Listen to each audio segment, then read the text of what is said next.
Social sites में डाला जाता है जिससे इश्तियाल फैलता है। तो कुछ इन इदारों की भी आप समझती हैं कि इनको आशीर्वाद रही है, वजह क्या इसके सामने आप समझती हैं और क्या क्या है?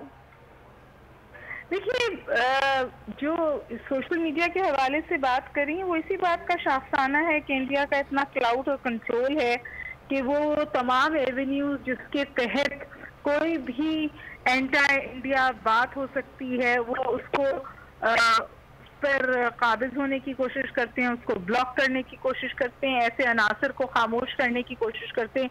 तो जिस तरह मैंने अभी कॉर्पोरेट क्लाउड की बात की थी, इसी तरह सूरत हाल सोशल मीडिया पे भी है। सोशल मीडिया पे आप क्या फेसबुक पे कश्मीर के हवाले से बात करें तो वो ब्लॉक कर देते हैं। बिल्कुल, ये एक बहुत इंडियन डायस्पोरा भी है जो बहुत जगह पे मौजूद है, तो वो हर जगह बैठकर इसी हिंदुत्व के एजेंडे को आगे बढ़ा रहे हैं। एक जमाने में पाकिस्तानियों को यूके के वीजे नहीं मिलते थे क्योंकि वीजा ऑफिसर तमाम इंडियन थे।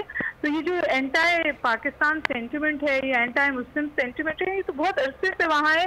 अब समझिए बिल्कुल खुलकर सामने आ गया है। लेकिन सवाल आके वहीं रुकता है कि क्या इंडिया इसको सहल सकता है, सहार सकता है क्या इंडिया? तो मेरा ख्याल है कि जो सोच फहम रखने वाले लोग हैं वो यही कहते हैं कि इससे इंडिया को बजाते खुद बहुत नुकसान पहुंच रहा है, और अगर नहीं रोक लगी तो ये इंडिया के लिए इर्रिवर्सिबल डैमेज का बाइस बिल्कुल। और ये सब्सक्राइब करें और बेल दबाएं ताकि कोई खबर रह न जाए।